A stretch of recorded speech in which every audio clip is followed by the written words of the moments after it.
नमस्कार, प्रणाम, जय सतगुरुदेव। आज मैं आप सबके सामने साहेब कबीर का जो दिव्य साखी है उसको मैं बता रहा हूं, पढ़ रहा हूं। उसके क्या भाव हैं, क्या कह रहे हैं, एक बार जरूर सुने। साहब कहते हैं कि बाजीगर का बांदरा ऐसे जीव मन साथ, नाना नाच नचाए के राखे अपने हाथ। जैसे बाजीगर बंदर को नचाता रहता है लेकिन उसकी डोर अपने हाथ में रखता है, उसी के इशारे से बंदर नाचता है। इसी तरह यह मन जो है जीव के साथ में रहता है और जीव के नाना तरह के विषयों में, प्रपंचों में उलझा के रखता है और अंत में अपने हाथ में रखता है, यानी काल के वश में ही ले जाता है, काल के चक्र में ही, आवागन के चक्र में ही फंसाता है।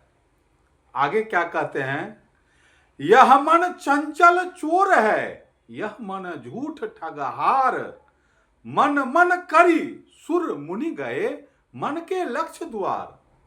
यह मन ठग है, चंचल है, चोर है, झूठा है और इसी मन के वशीभूत होके बहुत सारे जो मुनि हैं वो अपने आप को जो सिद्धि विभूति चाहने वाले हैं इसी मन के प्रपंच में ही फंस के रह जाते हैं। क्यों? क्योंकि बिना सदगुरु के कोई भी मन को वश में नहीं कर सकता। संत सदगुरु के शरण में नहीं आने से ही यह सुरों को, देवताओं को, मुनिजनों को और सिद्धि विभूति चाहने वालों को फंसा करके यह मन काल के घर ले जाता है। अनंत लाखों दरवाजे हैं इसके, यह जीव को। और कहा गया कि मन एवं मनुष्यानाम कारण बंध मोक्षयो। यह मन ही वह करण है जो हमें यहाँ से अर्ध में ले जाएगा और यहीं से हम ऊर्ध्व में भी जा सकते हैं।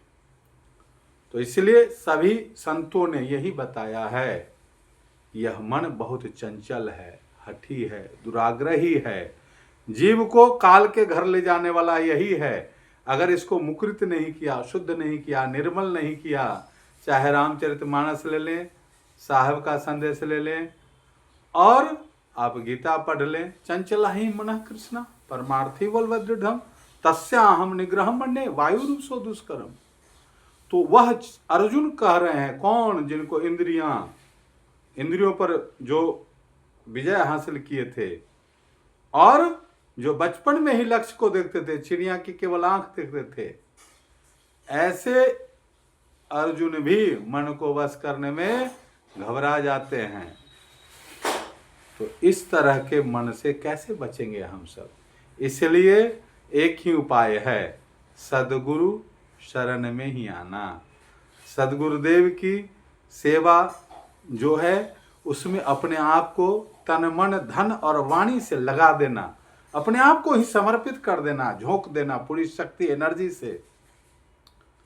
तभी यह मन जब सदगुरु प्रसन्न हो जाते हैं तो यह मन फिर उस जीव को, उस भक्त को, उस शिष्य को उसका बाधक नहीं होता है। प्रभु स्वरवेद में भी क्या कहते हैं कि जड़ माया तुझे ठगी, तुम चेतन ठग जाए, यह कैसा अज्ञान है, सदगुरु शरण उपाय। अरे माया जड़ है और वो हमें ठग लेती है। यही मन जो है यही माया में फंसाने वाला है। मन माया तो एक है, माया मन ही समाय, मन में ही समाया हुआ है जो मन से उतरता ही नहीं है। माया की क्या परिभाषा कहे? साहब ने कहा कि माया माया सब कहे, माया चिन्ह न कोई, जो मन से उतरे नहीं माया कहते सोई। यहां भी माया क्या है? तीनों लोक को कहते, तीन लोक संशय पड़े, कहूं कहूं समझाए, किसको समझाऊं? सब इसी के चक्र में फंसा हुआ है। पुत्रेशना, लोकेशना, वित्तेशना, धन चाहिए, मान सम्मान चाहिए और इसी के पीछे लगे हुए हैं, भाग रहे हैं और सबको नित्य देख रहे हैं हम। आज वो चले गए, कल वो चले गए, परसों हम भी चले जाएंगे, कभी कोई चला जाएगा। अरे संसार बिछुड़ ही रहा है, छूट ही रहा है, लेकिन फिर भी चेतते नहीं है। साहब ने और कहा कि संतों देखत जग बौराना, सांच कहूं तो मारण धावे, झूठ ही जग पतियाना। नेमी देखा धर्मी देखा, प्रात करहि स्नाना। आत्म मारी पशा नहीं पूजे, उनमें किछो न ज्ञाना। संतों देखत जग बौराना। तो बौराया हुआ है संसार, तो हम आपको बौराना नहीं है, भटकना नहीं है। इसलिए एक निष्ठ बन जाएं, ध्येय निष्ठ बन जाएं। जो अवसर मिला है अवसर को चूके नहीं। तो आज के लिए इतना ही।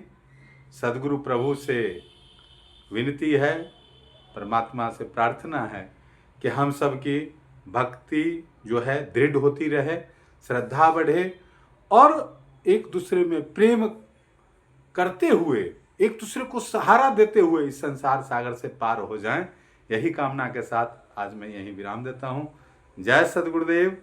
सबका भला हो, सारे विश्व में शांति हो, अमन चैन का वातावरण बने। जय सद्गुरुदेव।